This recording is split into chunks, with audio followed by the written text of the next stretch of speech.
CET ಪರೀಕ್ಷೆ ಬರೆದು ಬಸ್ಸಿನಲ್ಲಿ ಬಂದಿದ್ದ ಮಕ್ಕಳನ್ನ ಬೈಕಿನಲ್ಲಿ ಕುಳ್ಳಿರಿಸಿ ಮನೆಗೆ ಹೋಗುತ್ತಿದ್ದಾಗ ಎದುರಿನಿಂದ ಅತಿ ವೇಗವಾಗಿ ಬಂದ ಕಾರೊಂದು ಡಿಕ್ಕಿ ಹೊಡೆದ ಪರಿಣಾಮ ತಂದೆ ಸ್ಥಳದಲ್ಲೇ ಸಾವನ್ನಪ್ಪಿದ್ದು ಮಕ್ಕಳು ಗಂಭೀರವಾಗಿ ಗಾಯಗೊಂಡಿರುವ ಘಟನೆ ಕಾರ್ಕಳ ತಾಲೂಕಿನ ನಿಟ್ಟೆಯಲ್ಲಿ ನಡೆದಿದೆ.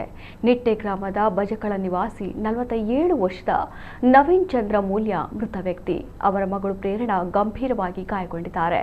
ಮೃತ ನವೀನ್ ಚಂದ್ರ ಮೂಲ್ಯರವರು ಸಿಇಟಿ ಪರೀಕ್ಷೆ ಬರೆದು ಬಸ್ಸಿನಲ್ಲಿ ಬಂದ ಮಕ್ಕಳನ್ನ ಬೈಕಿನಲ್ಲಿ ಮನೆಗೆ ಕರೆದೊಯ್ಯುತ್ತಿದ್ದ ವೇಳೆ ನಿಟ್ಟೆ ಪೆಟ್ರೋಲ್ ಬಂಕ್ ಸಮೀಪ ಬಜಕಳ ಕ್ರಾಸ್ ಬಳಿ ಕಾರ್ಕಳ ಕಡೆಯಿಂದ ನಿಟ್ಟೆ ಕಡೆಗೆ ಅತಿ ವೇಗವಾಗಿ ಬರುತ್ತಿದ್ದ ಕಾರು ಬಂದು ಡಿಕ್ಕಿ ಹೊಡೆದಿದೆ.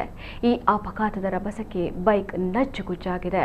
ಈ ಸ್ಥಳದಲ್ಲಿ ಅನೇಕ ಅಪಘಾತ ಪ್ರಕರಣಗಳು ನಡೆಯುತ್ತಿದ್ದು, ಯುವಕರು ಸಂಚಾರಿ ನಿಯಮ ಉಲ್ಲಂಘಿಸಿ ವಾಹನ ಚಾಲನೆ ಮಾಡುತ್ತಿರುವ ಹಿನ್ನೆಲೆ ಅಮಾಯಕರು ಪ್ರಾಣ ಕಳೆದುಕೊಳ್ಳುತ್ತಿದ್ದಾರೆ ಎಂದು ಸ್ಥಳೀಯರು ಆರೋಪಿಸಿದ್ದಾರೆ. ಪೊಲೀಸರು ಅಪಘಾತದ ಕಡಿವಾಣ ಹಾಕುವ ನಿಟ್ಟಿನಲ್ಲಿ ಬ್ಯಾರಿಕೇಡ್ ಅಳವಡಿಸಿ ಸಂಚಾರಿ ನಿಯಮ ಉಲ್ಲಂಘಿಸುವವರ ವಿರುದ್ಧ ಕಠಿಣ ಕ್ರಮ ಜರುಗಿಸಬೇಕೆಂದು ಸ್ಥಳೀಯರು ಒತ್ತಾಯಿಸಿದ್ದಾರೆ.